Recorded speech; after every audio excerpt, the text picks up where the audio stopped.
Hola, soy Fernando Dorrego, fisioterapeuta del Servicio de Promoción de la Salud de Sanitas. Bienvenidos al taller de hoy donde vamos a hablar sobre las principales lesiones de la mano, la muñeca y el codo. El taller tendrá una duración aproximada de unos 25 o 30 minutos. Mientras yo hable, podéis ir dejando vuestras preguntas pinchando en el símbolo de la interrogación. Al final del taller dedicaremos unos minutos a contestar algunas de ellas. Recordad también que podéis descargaros un resumen del contenido del taller cliqueando en este icono que aparece ahora y que podéis ver en la misma pantalla donde estáis viendo este taller. Estamos seguros de que este documento os será muy útil para consultarlo a futuro.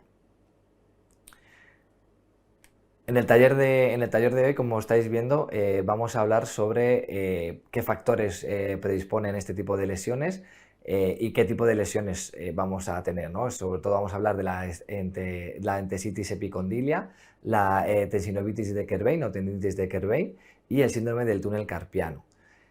En la siguiente diapositiva ya vamos a comenzar a hablar directamente de los factores predisponentes, ¿no? Cuando hablamos de los factores predisponentes hablamos de qué tipo qué causas pueden producir este tipo de lesiones, ¿no? En algún momento de nuestra vida todos hemos tenido alguna lesión de mayor o menor importancia en la muñeca, en el codo o en la mano, ¿no? Las lesiones de esta zona pueden producirse por diferentes causas. La actividad física o el deporte es una de ellas y muy importante, y principalmente en deportes de contacto, deportes de velocidad, deportes en los que se utiliza material en las manos, como puede ser el hockey y el tenis, y que se realiza un agarre de este tipo de material deportivo. Otra de las causas importantes porque estamos todo el día haciendo cosas, ¿no? Son las tareas del hogar. Igual que en el caso anterior, requiere la realización de movimientos repetitivos y la movilización de pesos, ¿no? Todo ello va a dar lugar a que pueda aparecer este tipo de lesiones, ¿no? Caídas, accidentes o traumatismos, tanto de la actividad física como en la vida cotidiana, es otro factor importante. Y por último, los movimientos repetitivos, ¿no? Es el factor casi más importante que veremos más adelante, y que, por ejemplo, el uso del ratón, el uso del teclado, la realización de los movimientos a lo largo de la jornada laboral va a hacer que se pueda ocasionar este tipo de lesiones, ¿no? Lo más importante es, como comentaba en la diapositiva anterior, es la entesitis epicondilia o codo de tenista, la tendinovitis de Kerbein o tendinitis de Kerbein y el síndrome del túnel carpiano. Vamos a dar paso a hablar sobre todo ahora de la entesitis epicondilia, que es la primera lesión, ¿no? En esta lesión lo que ocurre, ¿no? es que se genera una inflamación, una sobrecarga en la inserción a nivel del codo de los tendones del antebrazo, ¿no? Los tendones es la terminación de la musculatura, sobre todo de la musculatura extensora de la mano y de los dedos, ¿no? Son los que mueven la muñeca y también parte de los dedos. Es una lesión bastante común y que digamos que se puede producir por el movimiento repetitivo, que se suele producir por el movimiento repetitivo de la mano y de los dedos. Hay que tener en cuenta que no es exclusivamente de personas que trabajan en oficina, que utilizan el ratón, sino que también puede afectar a cualquier tipo de lesión que implique movimientos repetitivos, como pues bueno, trabajo de mecánico, trabajo de cajeros, trabajo de limpiadores, trabajo pues, de profesores, taxistas, y también relacionado con el deporte, pues como comentaba al principio, deportes donde haya un agarre de un material deportivo, como pues, el tenis o el pádel, pero también es bastante común en el baloncesto por el gesto de la muñeca. Vamos a ver qué características sobre todo tiene esta lesión, ¿no? Lo principal es que este tipo de lesión, lo veremos también en las diferentes, pero son lesiones inflamatorias y comienzan con un comienzo progresivo y lento, ¿no?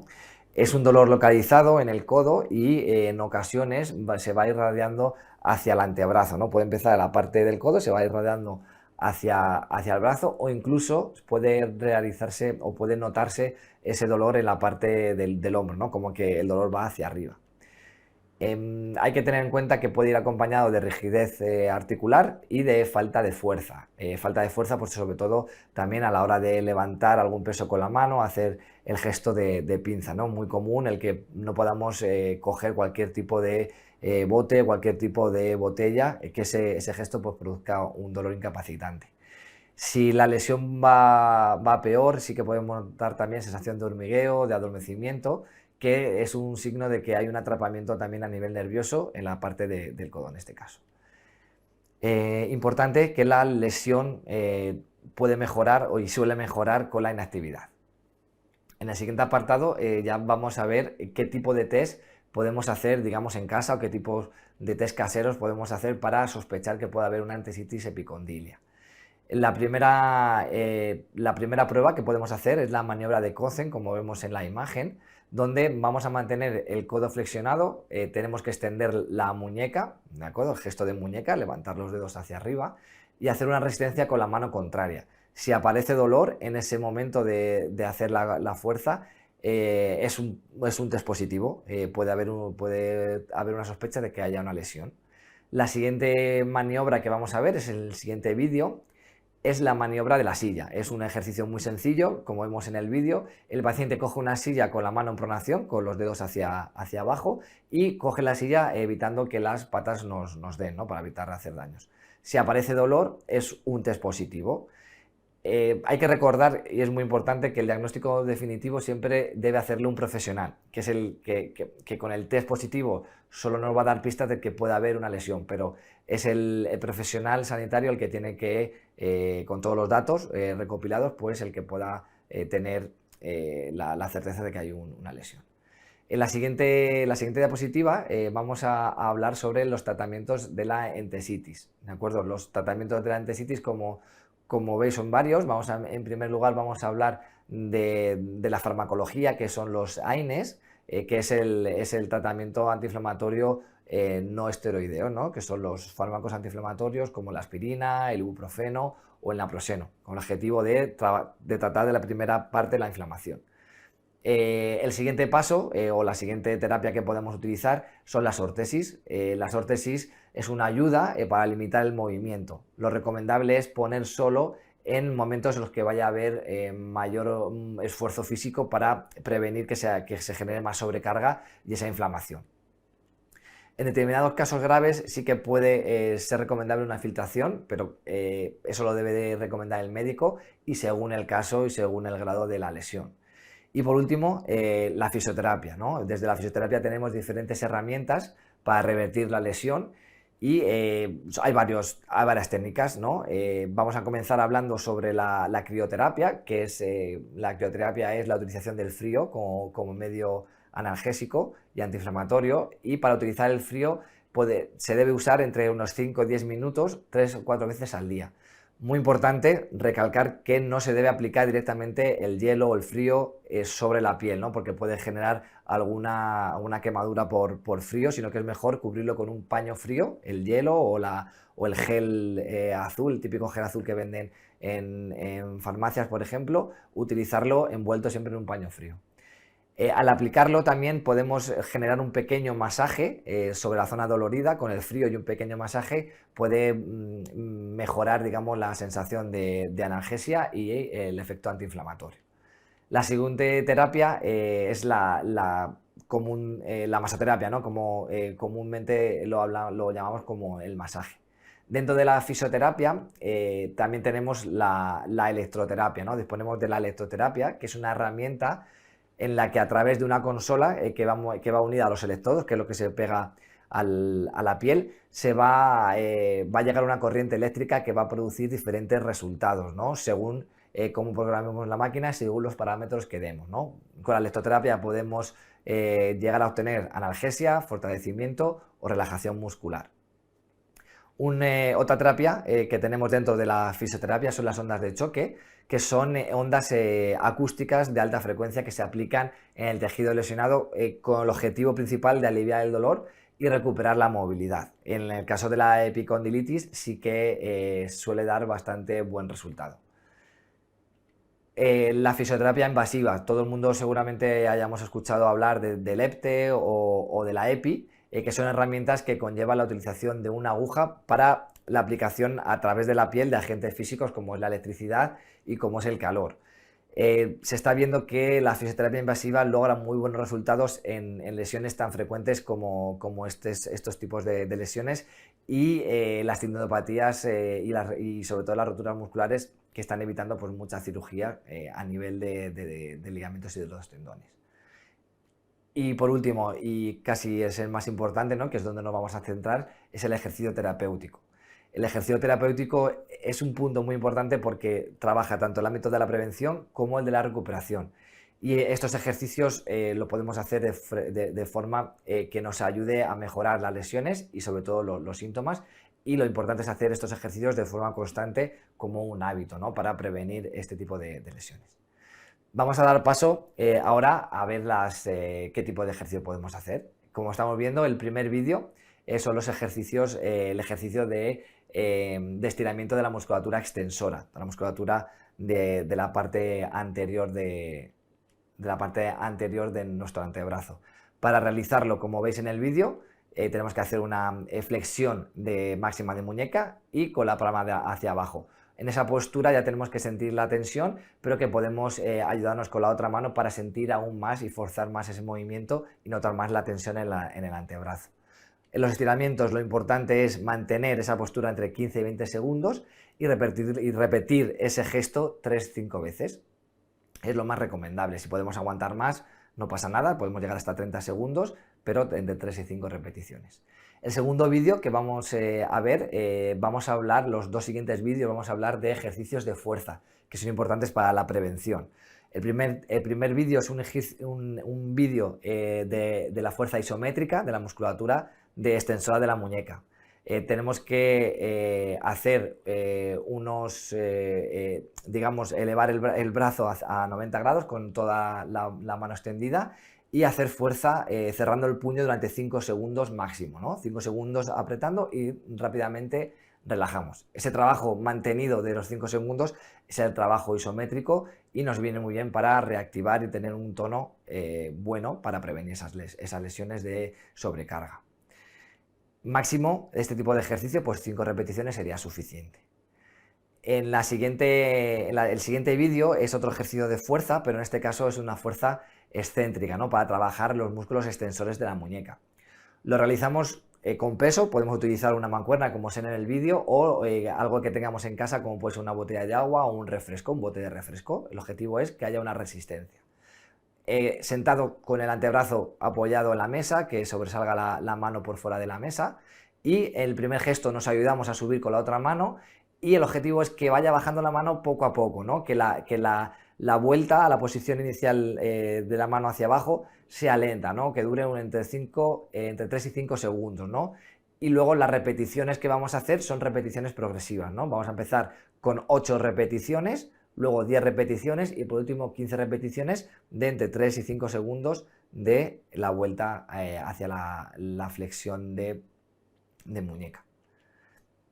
Si notamos algo de molestia a la hora de hacer esos ejercicios, podemos parar y dejar entre 8 y 10 repeticiones, ¿vale? Siempre cada persona tiene que ir valorando cómo se va encontrando con los esfuerzos físicos.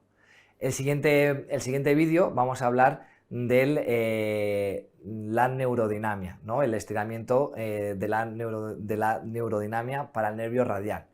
Estos ejercicios son ejercicios que tienen como objetivo movilizar el nervio dentro de su recorrido, ¿no? Todos los nervios van dentro de una vaina y el objetivo de estos ejercicios es movilizarlo para que no haya ningún tipo de restricción, ¿no?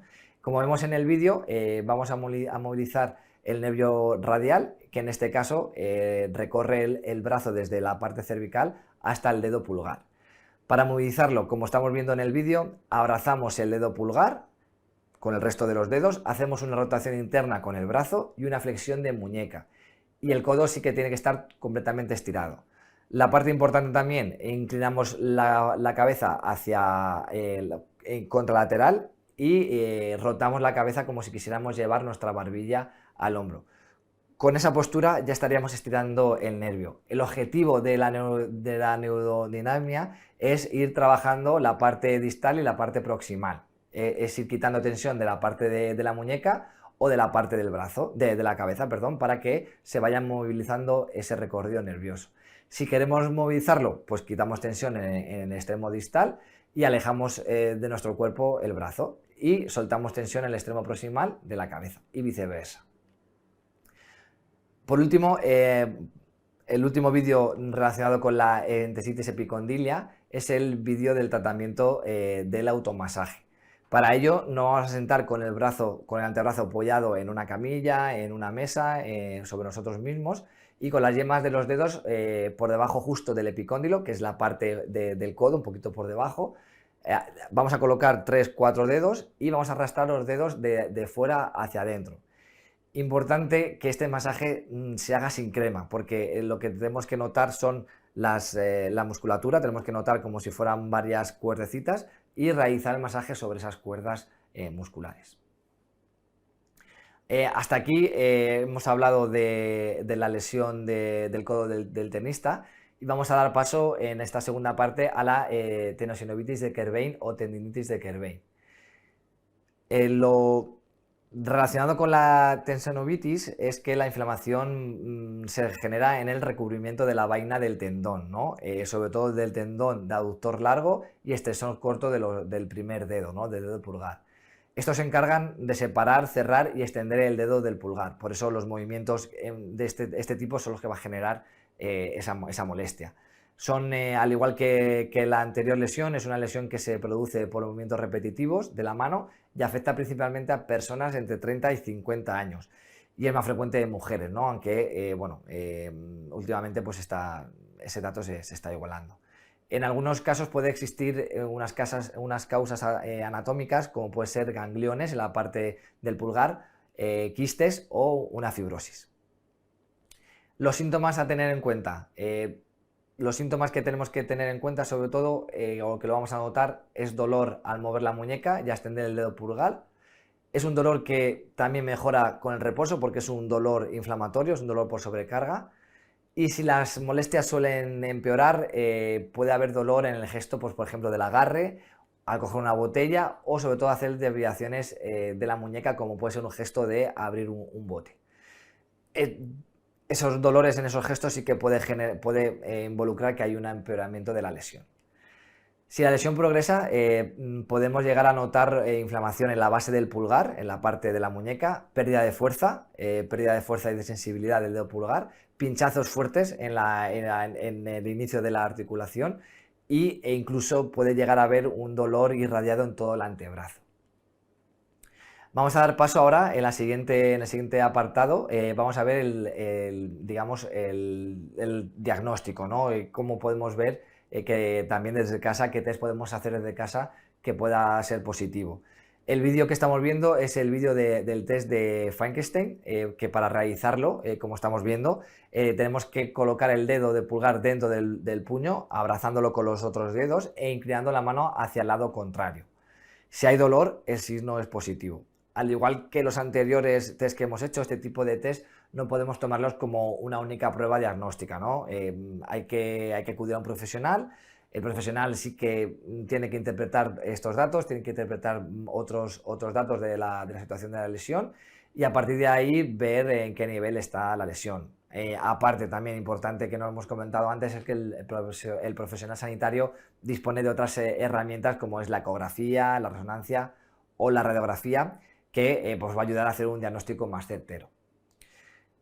Como tratamiento a la tendinovitis de Kerbein tenemos los AINES, que como os he comentado antes es la farmacología antiinflamatoria no esteroideos, la aspirina, el ibuprofeno, ¿no? Lo podemos utilizar siempre y cuando nos lo recete el médico y no seamos alérgicos a este tipo de medicación, ¿no? Importante recalcarlo también. La órtesis, que en este caso para el dedo del pulgar es interesante utilizarla cuando vayamos a dormir para no hacer que la musculatura se tense de forma inconsciente o que lo atrapemos de forma inconsciente al dormir, que puede ser bastante común. Y la fisioterapia, digamos, invasiva, ¿no? Como estábamos hablando también, el EFTE o la EPI, como en las lesiones anteriores. Y desde la fisioterapia también tenemos las siguientes herramientas. El ejercicio terapéutico va a ser un punto importante, que luego hablaremos de qué tipo de ejercicios. La crioterapia, la masoterapia y la electroterapia, como en el codo del tenista, como la epicondilitis. Y añadir la magnetoterapia. La magnetoterapia es una terapia importante porque es un tratamiento antiinflamatorio, ¿de acuerdo? Es una herramienta que produce un aumento de la presión arterial, del oxígeno, ¿vale? De los tejidos, y el efecto, y genera digamos, un efecto en el metabolismo del calcio en el hueso y del colágeno en las partes blandas, ¿no? Y uno de los efectos es el que ayuda a la cicatrización, a las heridas y a la relajación muscular con el efecto antiinflamatorio, ¿no? Aparte, pues bueno, se ha visto que tiene una buena vasodilatación a efecto local y eso ayuda a que toda esa inflamación pues, se vaya reabsorbiendo. Como comentábamos también, dentro de la fisioterapia teníamos la fisioterapia invasiva, el EPTE y el EPI, y por último el ejercicio físico, que es lo que vamos a hablar. Antes de pasar, sí que me gustaría recordar que el médico también puede recomendar las infiltraciones o la cirugía, pero va a depender de qué nivel de lesión tengamos, ¿no? Y es el médico el que tiene que recomendar este tipo de acciones. Vamos a dar paso a qué ejercicios, ¿no? Podemos hacer para mejorar la tenosynovitis de Kerbein. El primer vídeo que estamos viendo es el estiramiento de la musculatura flexora de la muñeca. Para realizarlo nos vamos a poner de pie ayudándonos de una pared o de una mesa o una camilla, como es el caso del vídeo, y apoyando la mano totalmente estirada con una rotación externa del brazo. Importante en este estiramiento separar bien los dedos, especialmente el pulgar, a la hora de apoyarlos para que se genere ese estiramiento en toda la mano y sobre todo en el dedo pulgar. Desde esa postura, si nos conseguimos echar un poquito hacia atrás, ya vamos a notar un mayor estiramiento, ¿no? Pero en la posición inicial también tenemos que notar tensión en la parte posterior, digamos, del antebrazo. En el siguiente vídeo vamos a hablar del automasaje tipo Cirias, ¿de acuerdo? El automasaje tipo Cirias tenemos que hacerlo de forma muy profunda, ¿no? Sobre la parte sobre la parte inicial del pulgar tenemos que colocar los 2, 3, 4 dedos, hacer una presión hasta que notemos esa zona y a partir de ahí hacer una buena fricción de esa musculatura, que puede ser dolorosa porque también hay una inflamación. El siguiente vídeo que vamos a hablar es sobre la neurodinamia del nervio radial. Es el mismo vídeo que hemos visto de la epicondilitis, y hay que recalcar que lo importante es el movimiento de la parte distal y de la parte proximal para que haya un movimiento de la vaina del nervio, ¿no? Por eso lo volvemos a poner para que veáis la importancia del gesto y del movimiento para que el músculo se vaya moviendo.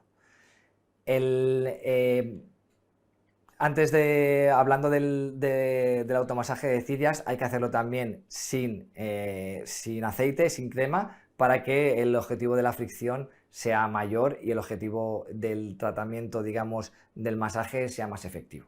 ¿De acuerdo? La siguiente lesión ya vamos a meternos en el síndrome del túnel carpiano, donde, pues bueno, dentro del túnel carpiano vamos a hablar que el dolor también es un dolor progresivo, digamos las causas de ese dolor progresivo. Tenemos que ver o valorar que es una lesión que también consiste en la compresión del nervio mediano, por eso, a diferencia de las otras dos lesiones, suele ser por esa compresión del nervio, aunque genera inflamación, pero la lesión es esa compresión del nervio mediano, y suele ser a la altura de la muñeca, pero también ese nervio mediano puede estar, pues se puede comprimir a raíz del antebrazo o del codo, ¿no? Pero el síndrome del túnel carpiano es específico de la muñeca. Causas, vamos a hablar de las causas, ¿no? Es un dolor que comienza progresivo de la mano y de los dedos, genera dificultad y debilidad a hacer determinados gestos finos, como se dice, como es abrocharse un botón, coger objetos con los dedos en pinza, más unos ejercicios con más de destreza pequeña, ¿no? Esos gestos sí que van a costar más. Y también genera hormigueo, quemazón y entumecimiento, ¿no? Cuando hay este tipo de problemas, sobre todo entumecimiento, es verdad que es sintomatológico de que la lesión está yendo a peor, ¿vale?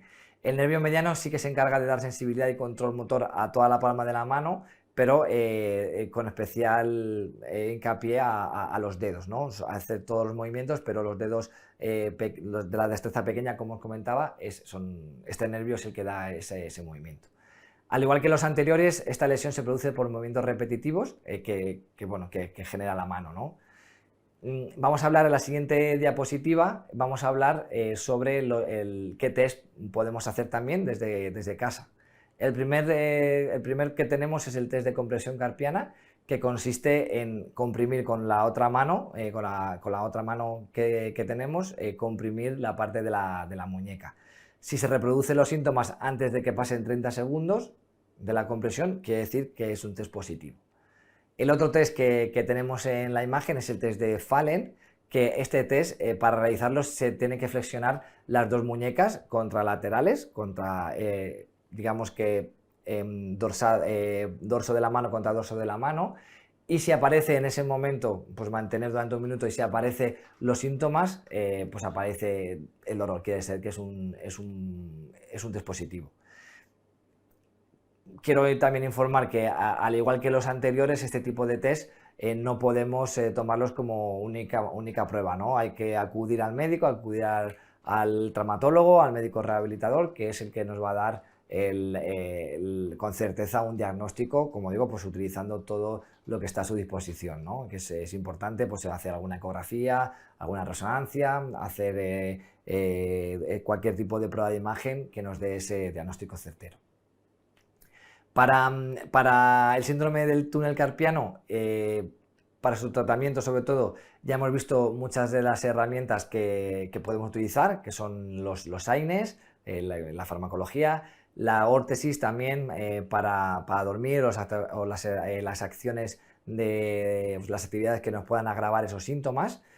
Y la fisioterapia en el tratamiento estrella, digamos, que es la fisioterapia, ¿no? Como estamos viendo, el ejercicio físico terapéutico, que veremos más adelante también qué tipo de ejercicio podemos hacer para el túnel carpiano, la crioterapia, la masoterapia, las ondas de choque. En este caso también podemos añadir pues, el vendaje con arcilla roja o parafina para disminuir la inflamación, porque tanto la arcilla roja como la parafina tienen sustancias y sales naturales que ayudan pues, a la circulación, al drenaje y el proceso antiinflamatorio. Es importante utilizarlas. Podemos añadir también la punción seca, que consiste en utilizar una aguja para tratar puntos gatillo que puedan generar esa compresión y ese aumento del tono muscular de esa zona y evitar ese túnel carpiano. Como estábamos hablando también, la fisioterapia invasiva, la EPI y la EPTE también son terapias eficaces para este tipo de tratamientos. Y el médico también puede ver si va a peor la lesión, proponer una infiltración, que suele ser una infiltración de corticoides, o la cirugía para descomprimir esa parte, pues sobre todo limando el tendón triangular que pueda generar esa compresión. En el siguiente apartado, la siguiente diapositiva, vamos a aplicar los ejercicios, ¿no? Para este síndrome del túnel carpiano.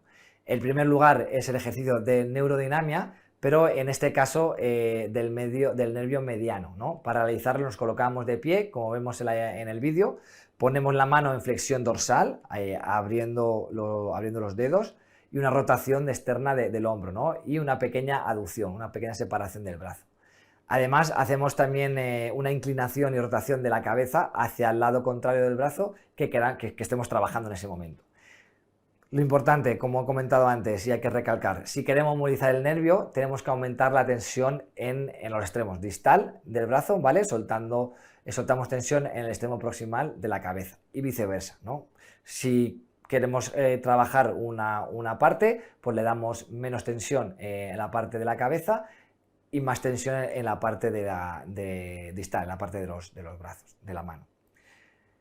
Vamos a seguir con la siguiente diapositiva, con el siguiente tema, que es el vídeo para estirar el pulgar, ¿vale? Es un estiramiento muy parecido a los extensores que hemos visto antes, los extensores de muñeca, perdón, los flexores de muñeca, pero en este caso trabajamos tirando del dedo pulgar hacia atrás, ¿no? La posición, como estamos viendo en el vídeo, nos colocamos con el hombro flexionado a 90 grados, la palma de la mano mirando al techo, digamos, hacia arriba, y con la mano contraria tiramos, podemos tirar de los dedos de la mano para generar más tensión en la zona palmar y en la parte del antebrazo anterior, pero si tiramos del dedo pulgar trabajaremos más toda la parte más lateral de ese dedo pulgar, que tiene también pues, mucha conexión con el túnel carpiano, ¿no? Entonces, de esa forma, añadiendo el estiramiento inicial que hemos visto en los vídeos anteriores de los flexores de muñeca junto con este, pues hacemos un estiramiento más completo. Por último, en lo que queríamos, o sea, antes de acabar, queríamos hablar sobre todo de qué factores tenemos que tener en cuenta en nuestro trabajo y en nuestro día a día para la prevención de estas lesiones de la mano, de la muñeca y del codo. Para prevenirlo sí que es importante poder utilizar los ejercicios que hemos visto con anterioridad, utilizar los automasajes que hemos visto para tener controlado la musculatura, pero además tenemos que prestar atención a la higiene postural, ¿no? Sobre todo en nuestro puesto de trabajo. Hemos hecho un pequeño hincapié para hablar de las características que tiene que tener un ratón, ¿no? El ratón es una herramienta de trabajo que mueve todo lo que es codo, muñeca y dedos, y queríamos pues hablar sobre las características. Vamos a hablar sobre el tamaño, sobre la forma, que es lo principal, ¿no? Cuando hablamos del tamaño del ratón debe ser adecuado al tamaño de nuestra mano, eso es lo más importante, haciendo que los dedos coincidan sobre los diferentes botones sin tener que extenderlos demasiado ni flexionarlos demasiado, ¿no? Para evitar que acabar con la mano en forma de garra, porque eso genera pues, mucha tensión en la parte de los extensores de los dedos. Hablando de la forma, tiene que ser un ratón que no sea ni muy plano ni muy voluminoso. Siempre tenemos que intentar buscar el poder reposar la mano de forma relajada y natural para evitar que haya posturas muy exageradas que generan esa desalineación articular.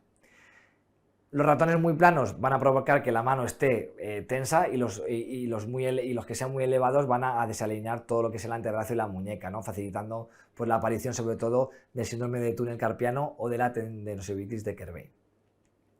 Los ratones inclinados, como los que vemos en la imagen, es una buena opción porque permiten mantener el brazo, la muñeca y la mano en un ángulo más o menos natural y una posición neutra, permitiendo sobre todo mantener la musculatura relajada, que es lo principal, y evitar que la articulación sufra. Por último, sí que queríamos hablar sobre todo de los ratones verticales tipo joystick, que sí que están especialmente diseñados para personas que ya tienen algún tipo de patología, pero que se pueden utilizar para prevenirlas y que no aparezcan, ¿no? Entonces, nos permiten manipular el ratón con una articulación, sobre todo con la mano en una posición neutra, que es lo más natural y lo que evita que haya problemas a nivel muscular, ¿no? Eso es muy importante. Si hay posibilidad de utilizar un joystick, un ratón tipo joystick, pues mucho mejor. Preferible, aunque ya casi todos los ratones vienen así, que sean sin cable, ¿no? Ya que el cable genera una tensión que puede que tengamos que adaptarnos hasta donde llegue el cable, digamos, y no sea una buena postura ergonómica. Queríamos hacer también hincapié en la alfombrilla, que a lo mejor, pues bueno, no hacemos mucho caso, y la alfombrilla sí que tiene que ser lo más plana posible y que si no es plana, que pueda haber una pequeña almohadilla de gel o de silicona, ¿no? No muy grande, porque es verdad que la almohadilla también va a generar un desequilibrio en la mano o antebrazo, pero sí que esa almohadilla nos ayuda a que la presión en la parte de la posible lesión del túnel carpiano, en la parte de la muñeca, pues no haya tal presión o sea menor, y evitar que pueda aparecer el síndrome de túnel carpiano.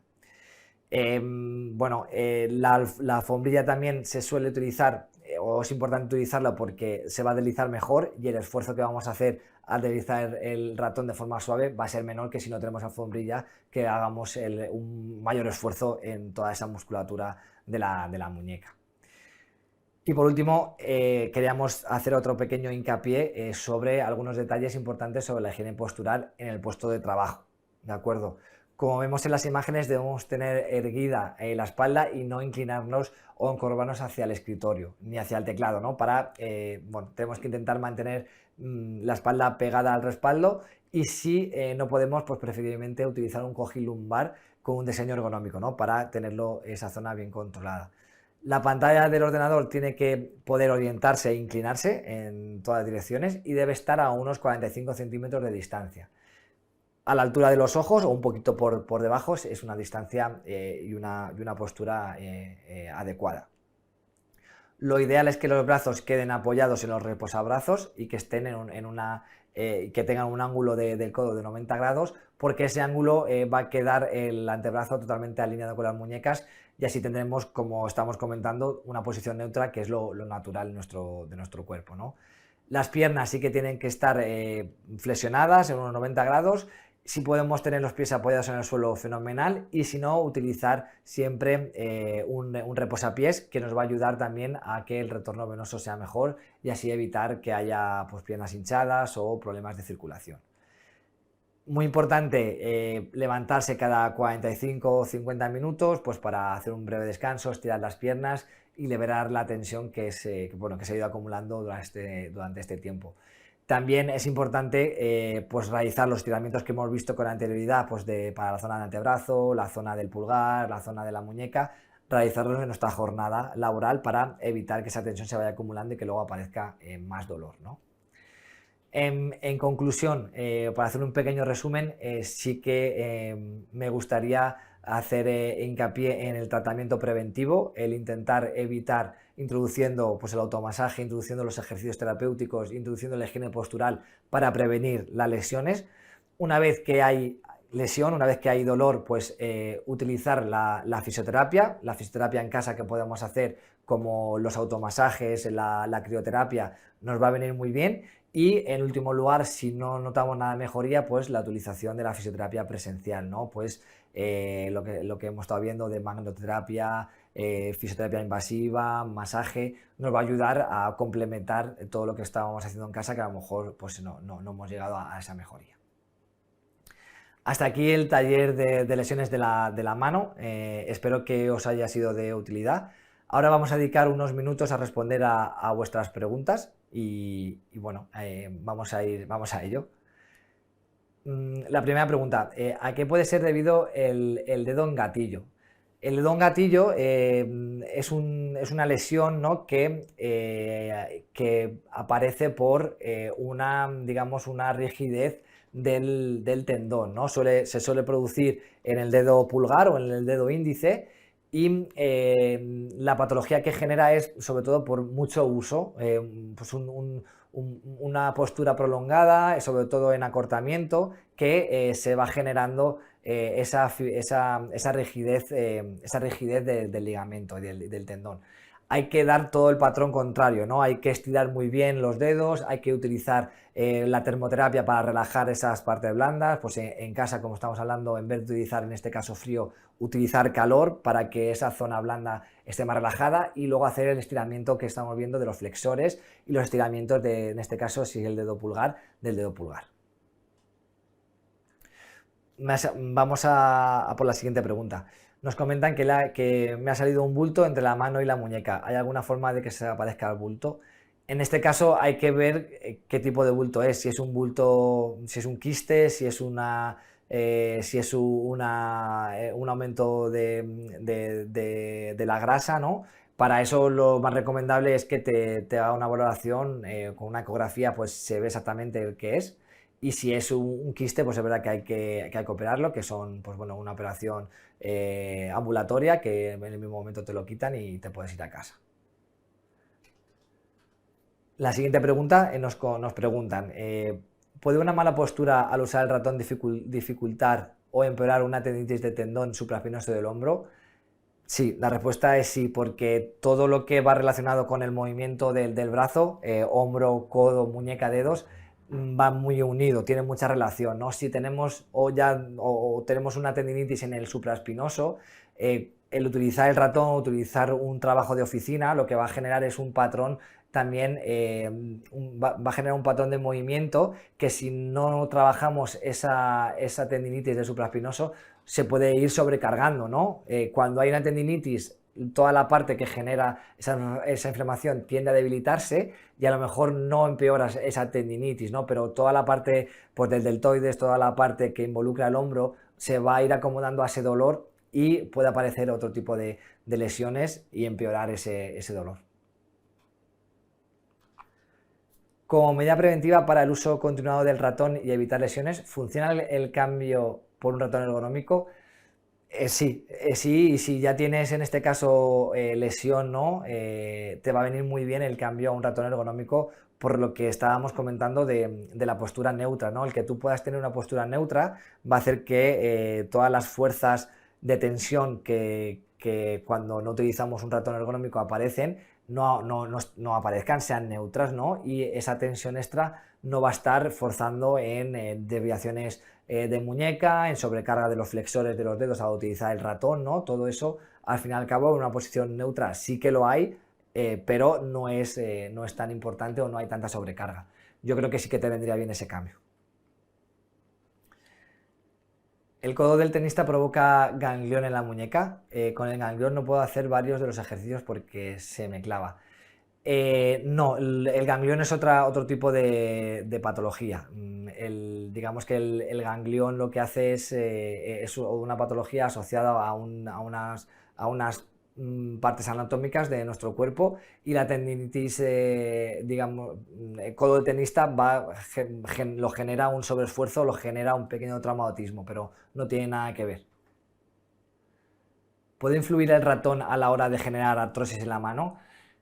Sí, la artrosis es una degeneración de la articulación. Es verdad que la artrosis aparece por muchos factores. Uno de los factores es el sobreuso de esa articulación. Si tenemos un trabajo pues, de oficina donde trabajamos mucho con ordenador, trabajamos mucho con portátiles o con teclado, ese gesto al final es muy repetitivo, ¿no? Y lo que hace es que se vaya desgastando la articulación.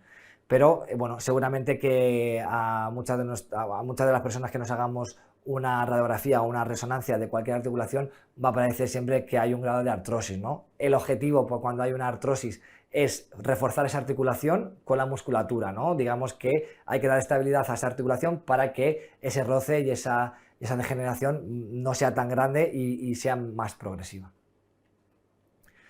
¿Puede ampliar la información sobre la arcilla roja? No conocía el tratamiento.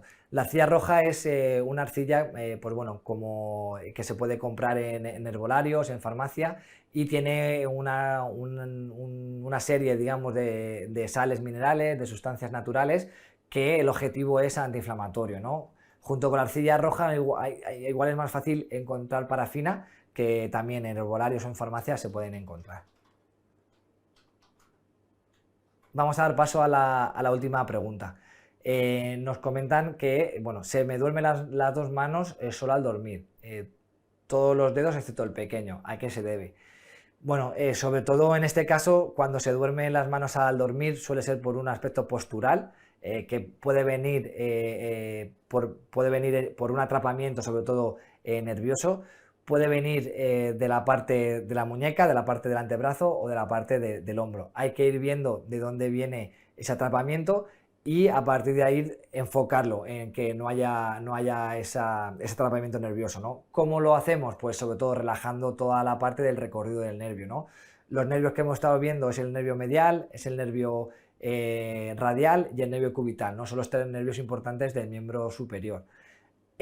La zona cervical suele ser a la hora de dormir, que si no dormimos a lo mejor en una posición fetal, digamos de lado, dormimos boca abajo, por ejemplo, pues es un momento donde hay más atrapamiento en la parte cervical, la parte del hombro, y puede producir que ese atrapamiento aparezca el adormecimiento de los dedos.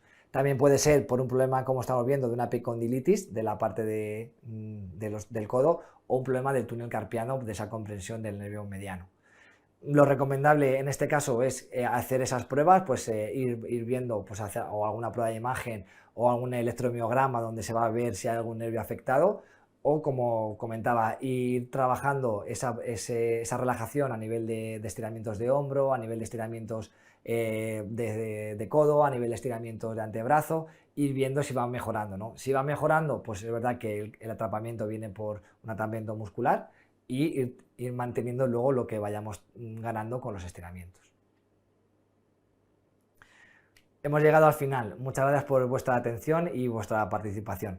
Tras el taller os lanzaremos una pequeña encuesta de satisfacción. Por favor, dedicarle solo unos minutos a responderlas, ya que vuestra opinión nos importa y nos ayuda a mejorar. Sentimos no poder dar respuesta a todas vuestras preguntas. Si queréis más, sobre todo si queréis más información o ampliar la información o tratar con otros temas conmigo, podéis coger cita a través de la aplicación de Mi Sanitas, en la pestaña de programas de salud, el programa de fisioterapia. Recuerda que yo soy Fernando Dorrego y también tenéis a vuestra disposición la videoconsulta para que podáis coger cita conmigo. Además, recordaros también que podéis tener cita con otras especialidades del Servicio de Promoción de la Salud, como es actividad física, nutrición, psicología, maternidad o salud infantil. Un saludo y feliz día.